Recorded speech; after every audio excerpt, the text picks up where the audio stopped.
siglos pasados, ¿no eres tú el que cortó a Rahab y el que hirió al dragón?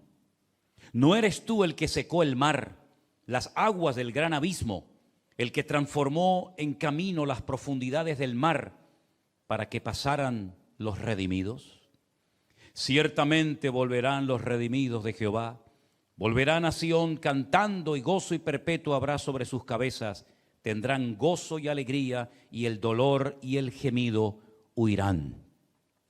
Yo soy vuestro consolador. ¿Quién eres tú para que tengas temor del hombre, que es mortal, y del hijo del hombre, que es como heno? ¿Ya te has olvidado del Señor tu Hacedor, que extendió los cielos y fundó la tierra, y todo el día temiste continuamente del furor del que te aflige cuando se disponía para destruir? Pero ¿en dónde está el furor del que aflige? El preso agobiado será libertado pronto. No morirá en la mazmorra, ni le faltará su pan. Porque yo, Jehová, que agito el mar y hago subir sus ondas, yo soy Dios, cuyo nombre es Jehová de los ejércitos. Y en tu boca he puesto mis palabras, y con la sombra de mi mano te cubrí, extendiendo los cielos y echando los cimientos de la tierra, y diciendo a Sión: pueblo mío eres tú. Despierta, despierta, levántate, oh Jerusalén, que bebiste de la mano de Jehová el cáliz de su ira, porque el cáliz de aturdimiento bebiste hasta los sedimentos. De todos los hijos que dio a luz, no hay quien la guíe, ni quien la tome de la mano. De todos los hijos que crió, estas dos cosas te han acontecido: asolamiento y quebrantamiento, hambre y espada. ¿Quién se dolerá de ti? ¿Quién te consolará? Tus hijos desmayaron, estuvieron tendidos en las encrucijadas de todos los caminos, como antílope en la red, llenos de la indignación de Jehová, de la ira del Dios tuyo. Oye pues ahora esto, afligida, ebria y no de vino. Así ha dicho Jehová tu Dios, tu Señor y tu Dios, el cual aboga por su pueblo. He aquí, he quitado de tu mano el cáliz de aturdimiento, los cimientos del cáliz de mi ira, nunca más los beberás. Y lo pondré en mano de tus angustiadores, que dijeron a tu alma: inclínate y pasaremos por encima de ti. Y tú pusiste tu cuerpo como tierra y como camino para que pasaran. ¿Cuántos dicen amén? Tiempos difíciles pasó en el pasado el pueblo de Israel, muy difícil, muy duros. Y también la Biblia nos habla de los tiempos de angustia de Jacob, que tienen que ver con el futuro. Y el Señor nos puso en el corazón, a Sinker y a mí, que fuéramos en este momento tan difícil para Israel, a visitarles, a estar con ellos. No llevábamos un plan escrito y definido, pero el Señor tenía todo preparado. Y nos sorprendió desde el primer día que llegamos al aeropuerto de Tel Aviv, el aeropuerto de Ben Gurión. Llegamos al aeropuerto y nos sorprendió muchísimo que estaba todo vacío. Era casi un silencio, parecía un cementerio el aeropuerto de Ben Gurión. Nunca lo habíamos visto así. Siempre vamos con grupos, siempre hay alegría y gozo de los grupos que vienen y hablan en alta voz, pero en esta ocasión esos pasillos enormes que parecían interminables estaban llenos de fotografías, tanto a la derecha como a la izquierda, de todos los niños, ancianos, mujeres, familias enteras que han sido secuestrados, y allí estaban sus fotografías con sus nombres, tanto a la entrada como a la salida del aeropuerto. Eso es algo que te impacta mucho cuando llegas. Cuando llegamos al control del pasaporte, generalmente se tarda bastante tiempo, porque son muchos grupos y tienen que ir lógicamente uno por uno. Y había como dos filas, la de los israelíes y la de los extranjeros. En la de los extranjeros había 3 personas, un señor delante de nosotros, Sinker y yo. Tardamos 5 minutos en pasar el control del pasaporte, y cuando salimos donde se recogen las maletas, otra vez te llevas un golpe tremendo, porque estaban todas las cintas paradas, no había nadie. Cuando salimos fuera, ya a donde la gente te espera cuando llegas de un vuelo, otra vez todo vacío, las tiendas cerradas, las cafeterías, todo prácticamente cerrado. Y allí había un señor que no lo conocíamos, pero que le habían dicho que nos fuera a buscar con su taxi al aeropuerto. Y entonces, serían las 5:30, 6 de la mañana, no me acuerdo exactamente, nos dirigimos a Jerusalén, a un apartamento de una persona que nos lo prestó. Y resulta que en el camino comenzamos a hablar, ¿no? Intercambiar así alguna palabra, alguna conversación con este señor. Y una de las cosas que le dijimos es que el motivo por el cual estábamos allí, él nos decía que no había turismo, que estaba todo cerrado, que había una tristeza tremenda, que había mucho dolor en los corazones por lo que había sucedido. Nosotros le dijimos que el motivo principal por el que estábamos allí en Israel era para demostrarles nuestro amor, nuestro apoyo. Y este señor nos dice: ¿cómo agradezco esas palabras? En este momento agradezco mucho el oír que nos aman, que nos apoyan, que no tenemos por qué sentirnos solos, que ustedes están orando por nosotros. Y eso me impactó, ¿no? Porque generalmente todos a las carreras, todos a las prisas, todo es deprisa y corriendo, pero este señor estaba como muy afectado, ¿no? Como muy triste, muy dolido, y esas palabras parece que le cayeron como anillo al dedo, ¿no?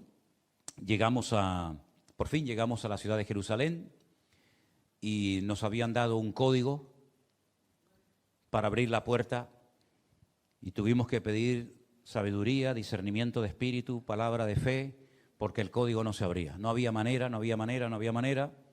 Bueno, después de un buen rato, gracias al Señor, pudimos dar con el código y ya entramos y ya pues a descansar un poquito.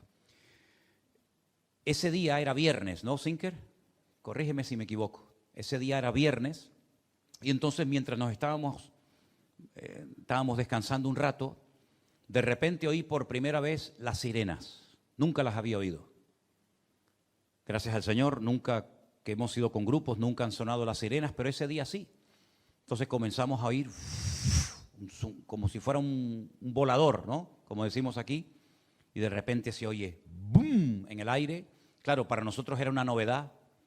Dentro de la casa que nos prestaron hay una habitación blindada, que es la habitación donde se tiene que meter la gente cuando hay algo de esto. Entonces salimos, empezamos a filmar, veíamos cómo lanzaron dos nada más. Y vimos como ¿cómo se llama? La Kipá Barcel, la cúpula esa, los interceptó, explotó uno encima de nuestra cabeza, el otro también explotó, y en ese momento me llama un hermano de Tel Aviv y me dice: Manuel, ¿dónde están? Digo: no, estamos aquí en casa. Dice: métanse en el refugio porque ahora, cuando chocan los cohetes, es cuando caen los trozos. Y es entonces lo peligroso, ¿no?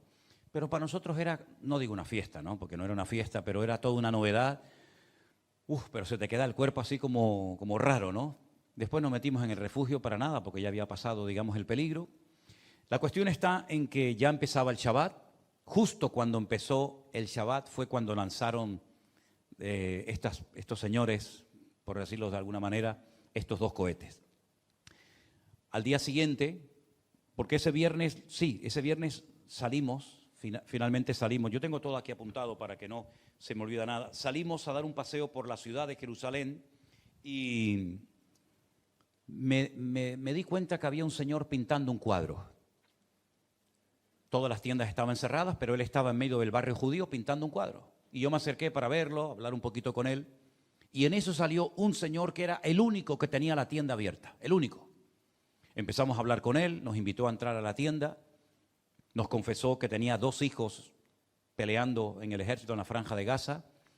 Bueno, para no hacerla muy larga, al final terminamos abrazados, orando, llorando los 3, orando los unos por los otros allí y diciéndoles que íbamos a orar por sus hijos para que el Señor los guardara, para que el Señor los protegiera. Y agradecían tanto el decir que les amamos, que estamos con ustedes.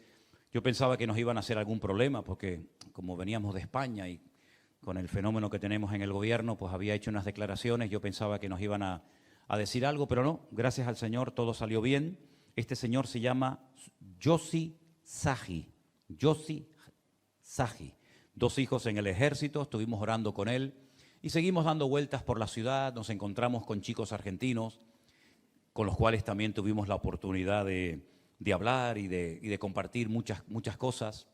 Al día siguiente, todo está cerrado. Era día de reposo, día de Shabbat, pero salimos a la calle a ver si encontrábamos milagrosamente un lugar donde poder tomar un café, porque en la casa no había absolutamente nada, más que un bote de gel y uno de champú, y desayunar eso, pues como que no. Venía un señor con una taza de café, que será por las ganas que teníamos de tomar café, pero venía oliendo la taza de café a 50 metros. Echaba el humito y todo, ¿no? Y le digo, mire, ¿dónde compró la taza de café? Me dice, no, hoy no se puede comprar nada, hoy es Shabbat, está todo cerrado. Lo traje de mi casa. Y en eso pasaba un rabino. Y este rabino nos dice, ¿quieren tomar café? Digo, pues sí. Dice, vénganse a mi casa. Digo, pero estoy con mi amigo. Dice, que venga él también. Mientras iba caminando, resulta que un matrimonio que estábamos esperando, amigo nuestro, que venían de Tel Aviv, porque ese día nos queríamos ir al norte de Israel. Ahora les voy a contar todo lo que nos pasó. Le digo a este rabino, acaban de llegar mis amigos, así que bueno, muchísimas gracias. No, que suban también, que suban también. Bueno, subimos a su casa, espectacular. Una casa realmente tremenda. Él nos dijo que nos teníamos que servir nosotros, ellos no pueden tocar botones, no pueden tocar el ascensor, no pueden tocar... Digo, no se preocupe que yo sí puedo tocar todos los botones, no se haga problema. Nos hicimos unos cafés, estuvimos hablando con él, pero mientras íbamos caminando, él me dice, ¿tú eres judío o cristiano? Le digo, soy cristiano. Dice, yo leo el Nuevo Testamento. Digo, ¿tú lees el Nuevo Testamento? Primeramente, decir eso en público aquí no cuesta nada, pero allí te puede costar mucho. Y le digo, ¿cómo tú siendo judío me dices que has leído o lees el Nuevo Testamento? Me dice, porque yo soy el judío más raro del mundo, me dice. Digo, evidentemente. Dice, yo he leído Mateo, Marcos, Lucas, Juan, me lo he leído todo. Digo, ¿y por qué has leído el Nuevo Testamento? Y me dice, ¿quién fue el judío más famoso del mundo? Y yo le dije, ¿el judío más famoso del mundo? Yeshua, Jesús. Y me dice, pues por eso lo leo.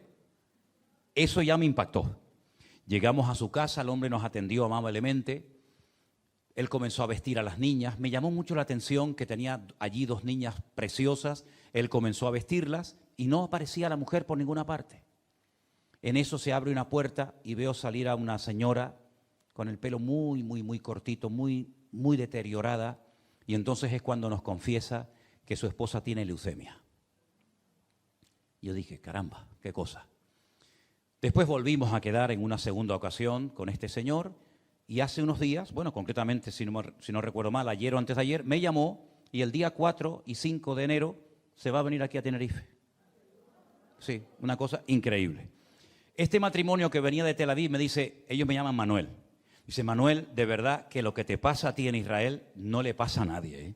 Eso de invitar a un judío, a unos cristianos a desayunar a su casa, eso no lo hace nadie. Digo, bueno, pero nosotros hemos venido enviados por el Señor y el Señor desde el minuto 1 no ha parado de sorprendernos. Y yo le decía a Sinker, digo, oye, hemos empezado este día espectacular. Un rabino nos ha parado en la calle y nos ha invitado a su casa que lee el Nuevo Testamento. Nosotros estábamos contentísimos.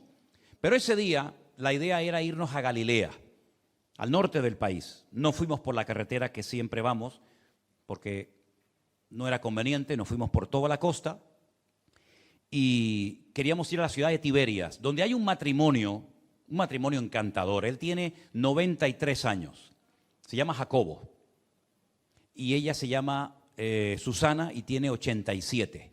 Y siempre les hace mucha ilusión que los vayamos a visitar. Ellos nos han conocido por el canal de YouTube, siguen los cultos. Probablemente, vete tú a saber si nos están viendo ahora, les mandamos un gran saludo.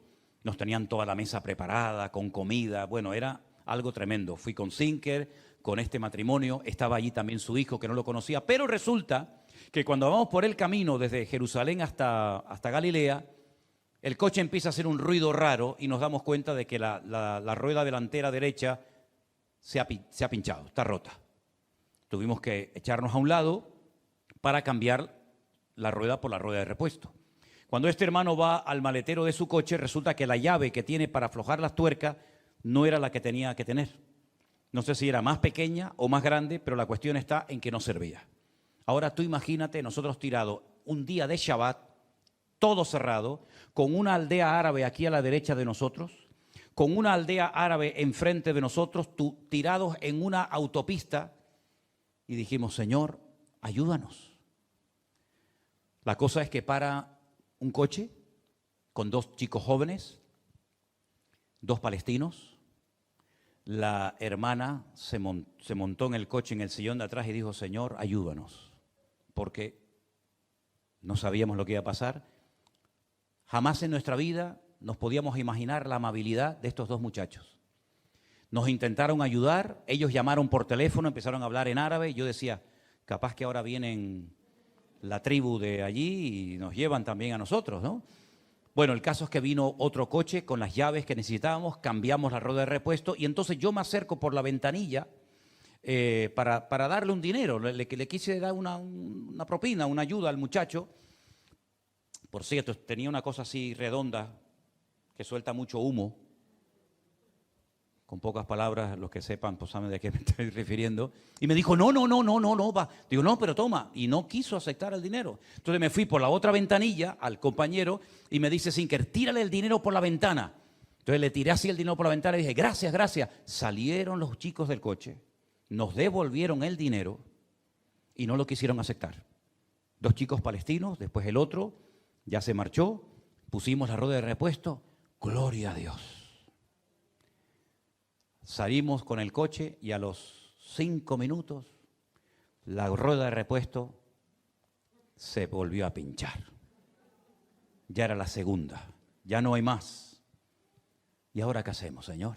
Ya los muchachos habían ido, entonces, bueno, en eso quiero saltar la valla, una valla muy alta que había, para no estar en plena carretera, y cuando hago así, paso el pie, había un pincho, me lo clavé aquí en la pierna, y me quedé colgando y se me estaba enterrando un dolor. Hice un esfuerzo tremendo y otra vez se me estropeó, me quedé con la pata coja así. Y yo digo, tirados, día de Shabbat, con la pata coja, ya lo único que queda es quedarme embarazado aquí en medio de la carretera, ya no me queda otra. Bueno, Señor, ayúdanos, yo no me podía agachar, parecía que hay una película, hermano.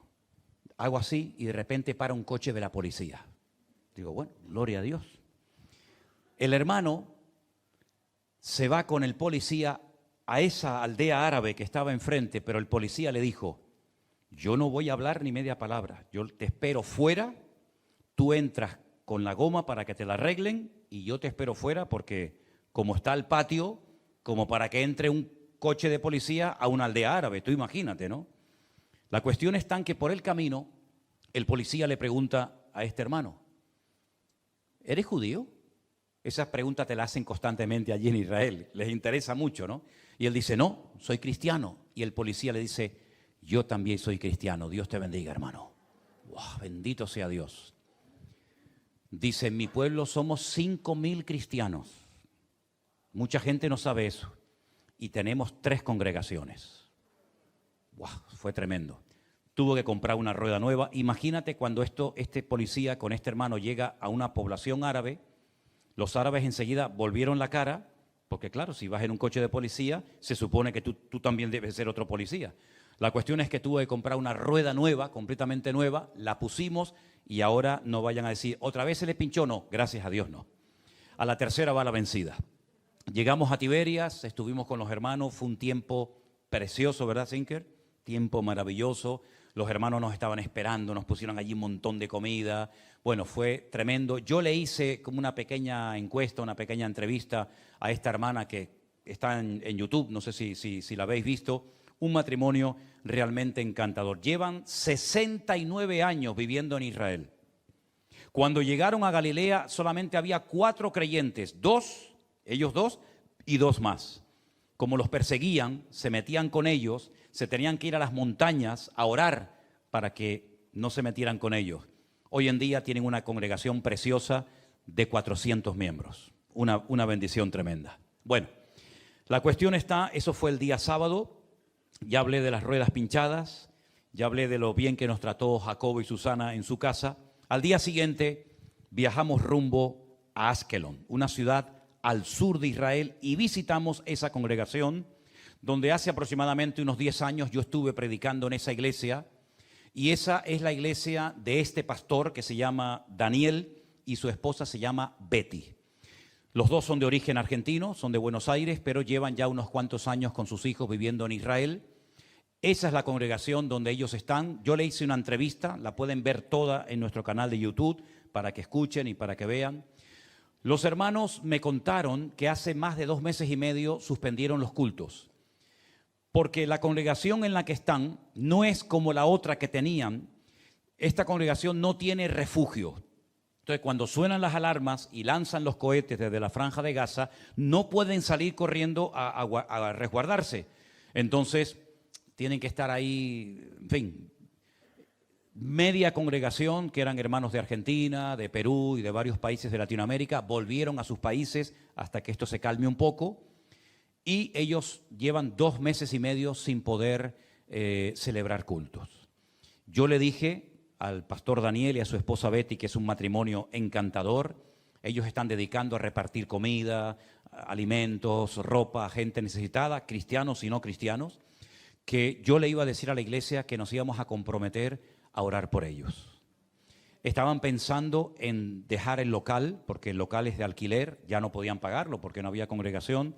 Nosotros le hemos ayudado y siento en mi corazón que tenemos que seguir ayudando a estos hermanos nuestros en la fe.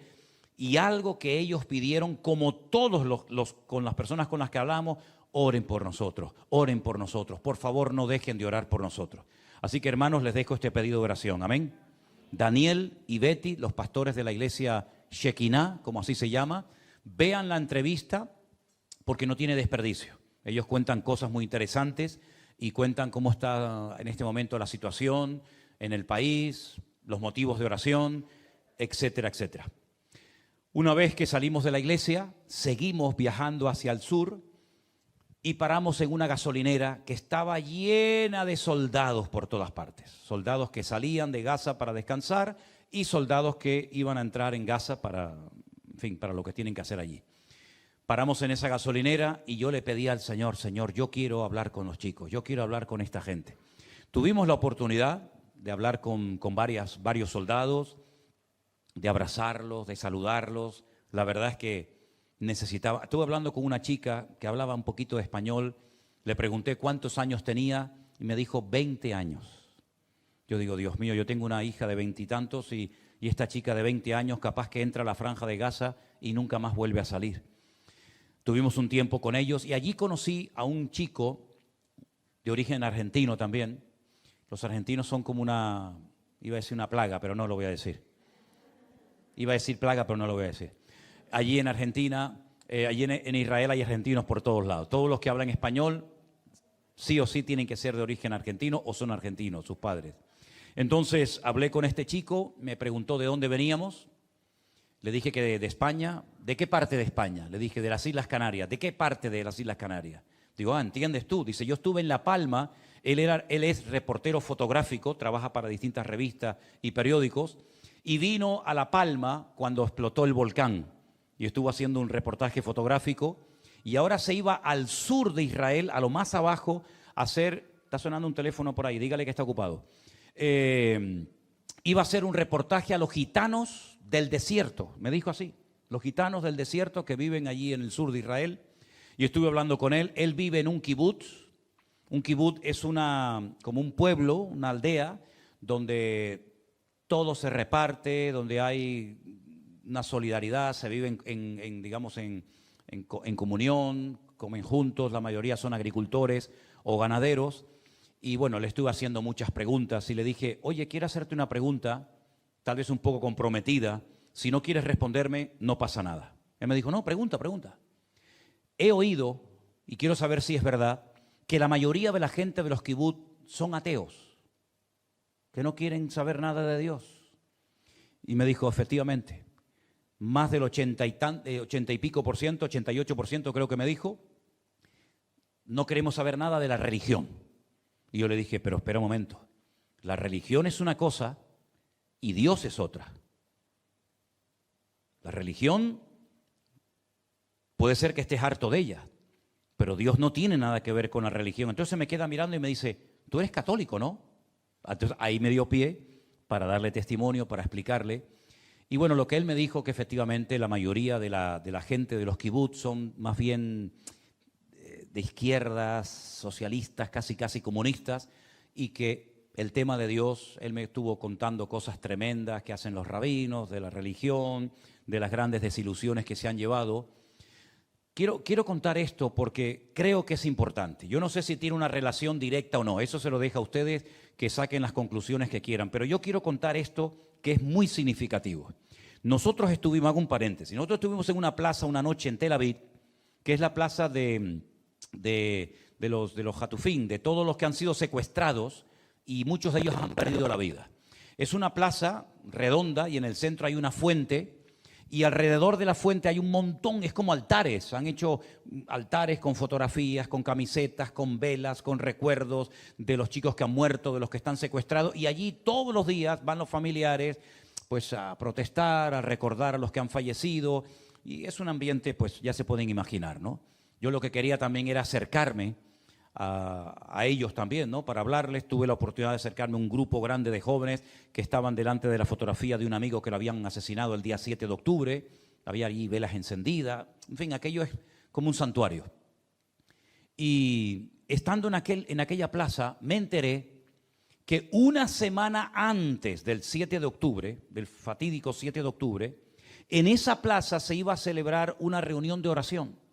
Porque era la conclusión, la finalización de una fiesta que es la fiesta de Sukkot, y el último y gran día de la fiesta, lo dice así en el Evangelio según San Juan, dice que se celebra lo que se llama la alegría de la Torá, la Simjat Torá, que es una fiesta de alegría, se sacan los rollos de la Torá, de la Biblia, se canta, se ora, y se le da gracias a Dios por haber terminado el ciclo de lectura de los primeros 5 libros de la Biblia. Cuando comenzaron a orar y a hacer una especie de reunión, de culto, diríamos nosotros en público, una señora que había venido de Alemania para ese día especial en Tel Aviv, vio que comenzó a venir un montón de gente, judíos, con una serie de banderas, y los agredieron e interrumpieron esa reunión de oración. Y esta señora que vino de Alemania dijo, parece mentira, yo vengo a mi país para orar en público y los de mi país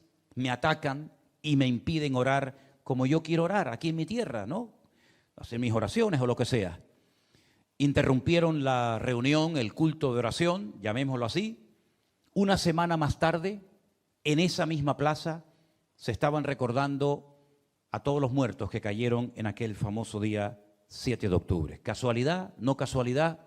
Yo lo cuento simplemente como anécdota. Muchas veces es mejor respetar que meterse con algo que a lo mejor no entendemos o en lo que no estamos de acuerdo, pero el respeto forma parte de los principios básicos de la educación. Y cuando encima me dicen que la inmensa mayoría de los habitantes de esos kibutz no quieren saber nada de religión, de Dios, de Biblia, etcétera, etcétera, y que ese fue uno de los motivos por el cual hicieron esa famosa fiesta de tecno, que fue una fiesta de libertinaje, de sexo, de droga, de todo, pues oye, ¿qué quieres que te diga? Sinker, después cuando él pase lo puede comentar, tuvimos la oportunidad de ir una noche a una playa en la ciudad de Askelon, ya estaba oscureciendo, y vimos a un montón de soldados cerca de la orilla jugando un partido de fútbol.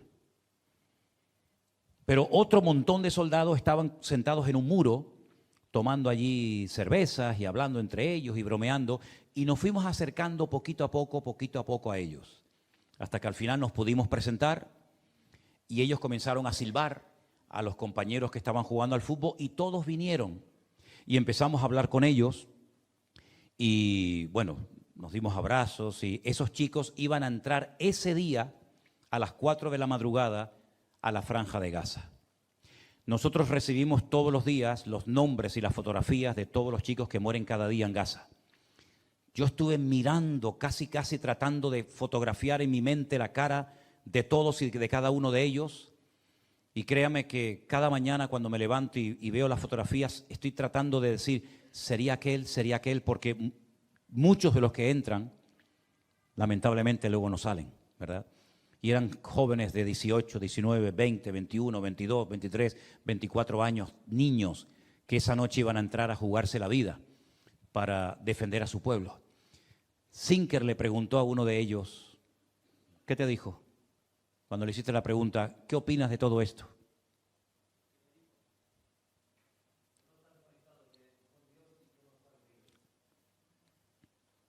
No estamos conectados con Dios, no estamos unidos y dijo, esto es un castigo. Te dijo, ¿verdad?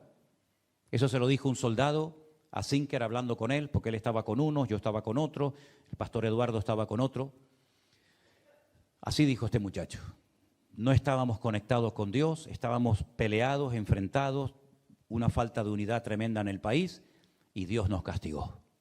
Bueno, yo te digo sinceramente, yo he ido muchas veces a Israel, ya he perdido la cuenta, y yo nunca he visto a la gente tan sensible y tan abierta a que hables con ellos, a que ores con ellos, a acercarte, a abrazarlos, a saludarlos, como en este viaje que hicimos. Nunca había visto, o será que yo en otros viajes no voy a lo mejor a esto que fuimos ahora, a animar, a consolar, a apoyar, ¿verdad? Porque vamos con grupos y ir con grupos pues es otro mundo. Pero la verdad es que vimos una sensibilidad porque la gente está muy dolida. Porque en el ambiente se respira, ¿qué va a pasar? ¿Cuándo va a terminar esto? ¿Cómo va a terminar todo esto? ¿Cuánta gente tiene que seguir muriendo, verdad? Entonces, bueno, fue realmente una experiencia tremenda la que tuvimos esa noche allí con los chicos. Eduardo, el pastor Eduardo, pastor que es pastor en Beersheba, se portó muy bien con nosotros. Nos trató de maravilla, nos llevó a todas partes. Una noche lo llevamos a él a Beersheba, se quedó en su casa y nosotros nos fuimos conduciendo hasta Jerusalén. Era al día siguiente, viajó en la guagua, en el autobús, y nos contó de su hijo, que también está en el ejército, pero hay cosas que no puedo contar porque, en fin, su hijo está en un lugar que no puede dar ningún tipo de información. Pero Eduardo nos contó, este pastor, quiero que escuchen este testimonio. ¿Cuántas veces, hermano y hermana, le estoy aburriendo? Perdone, si me extiendo, hágame una señal, porque es que tengo 685 páginas. No, es mentira, no. Y voy por la tercera. No, son bromas. El pastor Eduardo, como acabo de decir, pastor en Beersheba, comenzó a sentir fuertes dolores de espalda. Antes de contarle el testimonio, ¿cuántas veces ha orado usted por algo y no ha recibido respuesta a su oración, aunque está orando con fe, está orando eficazmente en el nombre de Cristo, según usted cree en la voluntad de Dios, pero la respuesta no viene? ¿Hay alguien que ha tenido esa experiencia? Bien. El año pasado, en este mismo día, hoy es día 27, 28 de diciembre, ingresó Miriam en el hospital, en la residencia de la Candelaria. El primer informe que nos dieron fue catastrófico. Solamente había 2% de posibilidad de que no tuviera metástasis en el cerebro. El 98% apuntaba a lo que le acabo de decir. Este mismo día, el año pasado. Imagínense la gratitud que tengo en mi corazón porque Miriam acaba de cumplir un año. Así de claro. La situación de más impotencia de mi vida. Jamás me quejé, jamás le dije al Señor por qué, pero no sabía ni cómo orar. Le dije al Señor, llévame a mí, dime lo que quieres que haga. Le dije incluso a Miriam en algún momento, si quieres dejo el ministerio, me dedico solamente a ti. Señor, lo que tú me pidas yo lo hago. Y comenzamos a orar y a orar, ustedes, lógicamente, y muchísimos hermanos. De hecho, cada vez que me encuentro con hermanos, y después les voy a contar si me acuerdo otro testimonio también. La cuestión está en que a veces Dios no responde inmediatamente, pero eso no significa de que no ha oído la oración. Oírla oye, pero a veces por motivos que no sabemos, Dios no la responde inmediatamente. Y ahora les voy a contar el testimonio, tremendo. El pastor Eduardo comienza a sentir unos fuertes dolores de espalda. Va al médico y le dice, me duele mucho la espalda. El médico le manda lo típico, ¿no? Unas pastillitas, esto no es nada, unos masajes, un fisio y para adelante. Los dolores no se van, van en aumento. Finalmente le hacen una serie de pruebas y descubren que tiene una especie de enfermedad congénita, hereditaria, que consiste en que en la parte de arriba de la columna vertebral hay trozos de médula que no tiene. Le falta trozos de médula. Al faltarle esos trozos de médula, prácticamente la muerte es inminente. La enfermedad la tuvo, pero no se había, digamos, despertado hasta ese momento de su vida. El médico le dice, despídase de su familia, porque esto es fulminante. Y si en algún momento tiene usted la tentación de hacer cualquier tipo de movimiento, no lo haga, porque puede morir instantáneamente. Porque se le cruzan los cables al cerebro y le puede mandar una orden al corazón y cae usted fulminado. Bueno, le mandan una persona a su casa todos los días para que le haga masajes, para circulación y todo esto. La cuestión está en que un día lo meten en la bañera para bañarlo, él no puede hablar, no puede caminar, no puede hacer absolutamente nada. Cuando lo sacan de la bañera, él dice que se le torció la boca, perdió totalmente la fuerza, tuvo durante 3 meses con un tubo para poder alimentarse, no podía moverse, no podía hacer absolutamente nada y queda totalmente postrado durante 3 meses en la cama sin poder moverse. Y el médico le insistía, no haga ningún tipo de movimiento porque se puede morir. Un día de culto, su esposa, sabiendo que está a punto de llegar el fisio, le dice, mira, como está a punto de llegar el señor que te da los masajes, yo me voy al culto y él viene de un momento a otro y se queda contigo toda la mañana. Él no podía comunicarse, le habían puesto como una especie de electrodos en la cabeza y lo que él pensaba, a mí me llamó mucho la atención porque parecía película, lo que él pensaba se proyectaba en una pantalla. Y yo le decía, ¿y la pantalla no se equivocaba? Dice, no, lo que yo pensaba automáticamente salía ahí. Y en esa pantalla, él cada día leía la Biblia. Cuando su esposa se va al culto con sus hijos, le toca la lectura de Juan capítulo 5, el paralítico de Betesda. Y entonces él está en una lucha antes de leer esa porción bíblica, porque le dice, Señor, yo he predicado salvación y he visto salvación en las vidas y en mi vida. Pero yo ahora estoy postrado en cama como un vegetal, me queda poco tiempo de vida. Señor, ¿tú sanas hoy en día o era algo del pasado solamente? Dice, no te puedo describir con palabras toda esa lucha interior, pero cuando leí el pasaje, ¿quieres ser sanado? Levántate, toma tu lecho y anda. Él dijo en su mente, Señor, yo quiero ser sano, pero no me puedo mover porque dice que inmediatamente oí aquí en su oído derecho la voz de no te muevas porque cualquier movimiento que hagas te mueres. ¿Quieres ser sanado? Toma tu lecho y anda. Señor, yo quiero ser sanado. No hagas ningún... Y dice que fue un rato de una lucha tremenda. ¿Qué hago? ¿Me muevo? ¿No me muevo? ¿Obedezco la palabra? ¿Qué hago, Señor? Estaba totalmente solo. El fisio no apareció. Yo creo que fue la voluntad de Dios que no apareciera. Comienza a mover una mano con mucho temor. Comienza a mover un brazo. Comienza a mover el otro brazo. Comienza a mover un poquito las piernas. Ve que no se muere. Y dice, me voy a sentar. Se sienta en la cama, dice, bueno, de momento estoy vivo. Cuando él se levantó, dice que todo le dio vuelta, era como si se estuviera a punto de caer redondo al suelo. Claro, imagínense, ¿no? 3 meses sin caminar, tremendamente débil, perdió mucha masa muscular, mucho peso, en fin. Pero ya está de pie. Él ve que la escalera que baja abajo a la cocina y al comedor es muy empinada. Y él quiere bajar, pero seguía con la voz, no te muevas que te vas a morir. Pero al mismo tiempo estaba viendo que no se había muerto y que el Señor estaba obrando en su vida. Entonces oye una voz que le dice, un paso a la vez, un paso a la vez.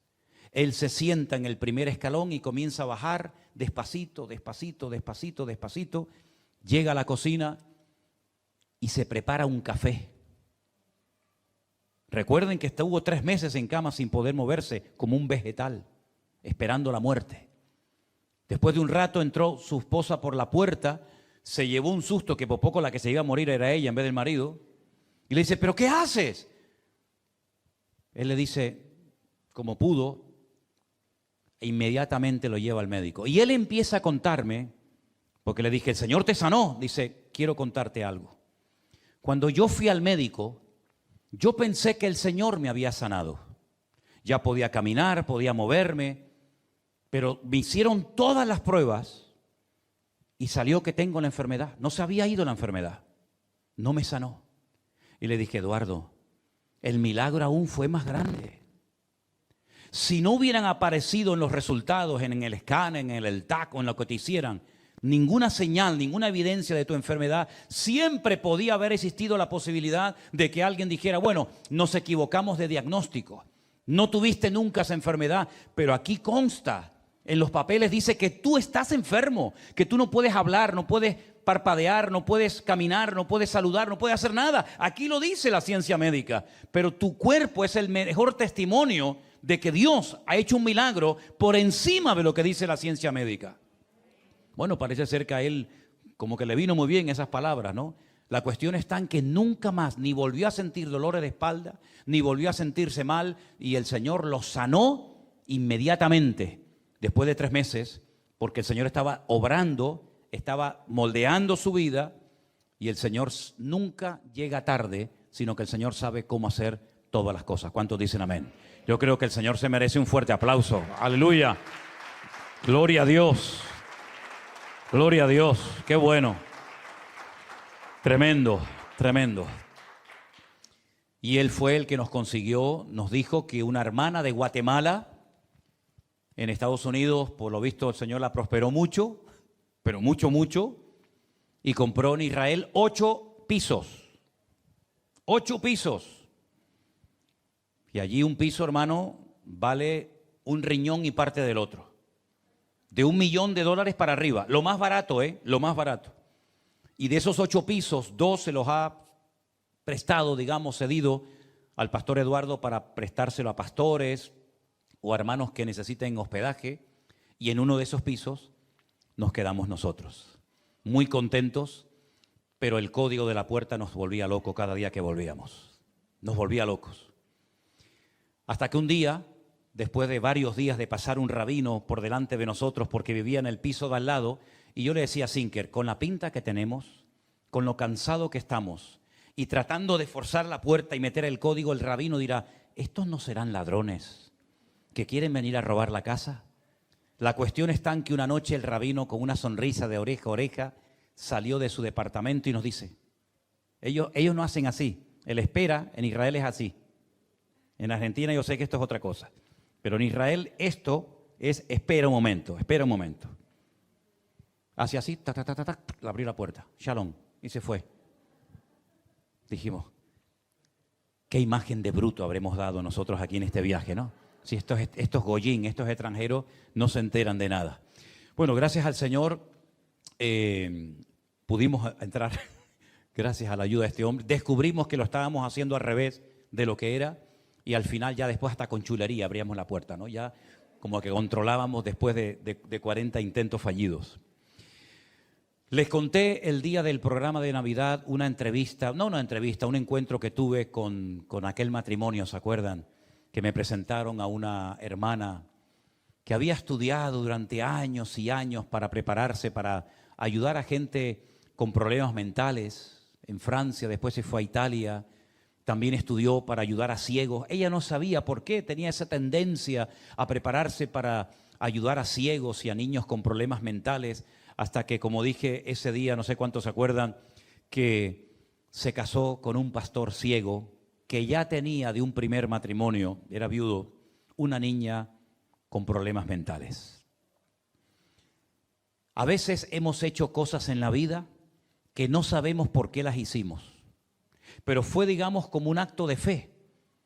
¿No te ha pasado a veces que has hecho algo y has dicho, ¿y yo para qué hice esto? ¿Para qué vine aquí? ¿Para qué viajé allá? ¿Para qué visité a esta persona o al otro, o subí aquí o bajé allá? Y te quedas como diciendo, a veces como que perdí el tiempo. Pero la Biblia dice que nuestro trabajo en el Señor no es en vano. Y a veces se siembra con lágrimas, sin ver resultados, pero el Señor le mostró a esta hermana que hoy en día lleva un grupo de mujeres en la vieja ciudad de Jerusalén, que ella se había preparado cuando era joven para ayudar a gente ciega y para ayudar a gente con problemas mentales, porque después, cuando ella se casara, se casaría con un pastor ciego y tenía una hija con problemas mentales. Dice la Biblia, acuérdate de tu Creador en los días de tu juventud.